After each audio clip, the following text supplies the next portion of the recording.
you're in two of the films that I cannot wait to see this fall with Trumbo, I'm just maybe saying that wrong, and Steve Jobs. Sure. I believe they're both premiering at the big film festivals coming up. Have you seen them yet? And what was it like to be a part of these films? Well, being a part of them was extraordinary. They were very unique projects unto themselves. Particularly the Steve Jobs rehearsal process was unlike anything I've ever done up to this point, and probably unlike anything I'll ever do again. Mr. Sorkin, Aaron Sorkin, wrote it very much like a three-act play. And each act was a launch of a new product.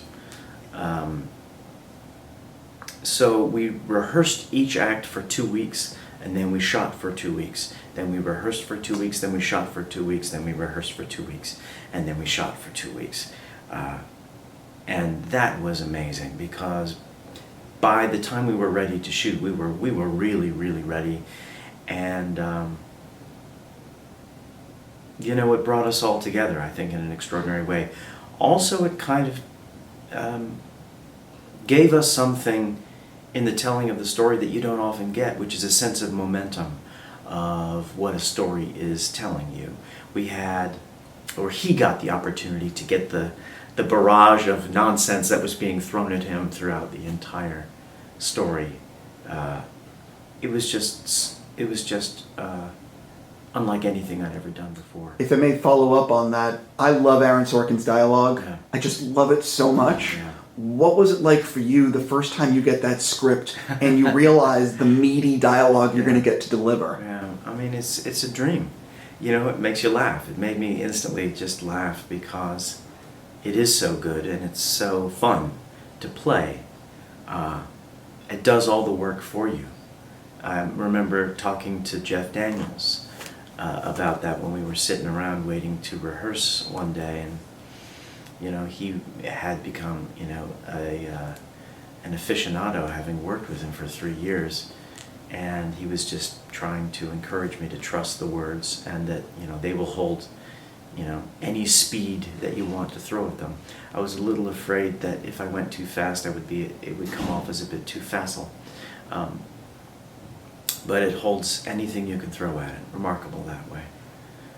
A lot about rhythm, you know. He's an exceptional wordsmith. Did he stop you when you screwed up a comma? Or was there like, oh, we're redoing that one?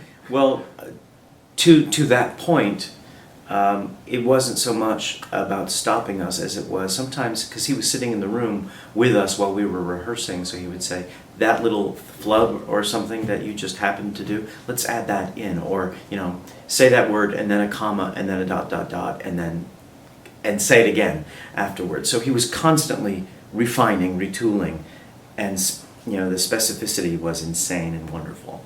I love that. I just love that, you know, because they hear it a different way, or they hear it the way they want us to do it. And I want to completely please the playwright, screenwriter. Especially with his track record and ability. Yeah. It's who, for people that aren't familiar with the story, who do you play?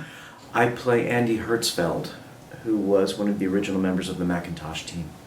Worked for Apple for a number of years in preparation for the Mac launch. Who was a brilliant engineer in his own right, and he went through ups and downs with his relationship with Mr. Jobs. That you could just tell that there was a great love for him and a great respect for him. Andy is also, a brilliant man in his own right, and he had a great knowledge of what it was that, obviously of what it was he was doing mechanically, whereas Mr. Jobs' genius lied, I think, oftentimes in putting people together or pulling the best out of people. So, I don't know, it's a very interesting relationship that they had. Yeah, I can't wait to see it.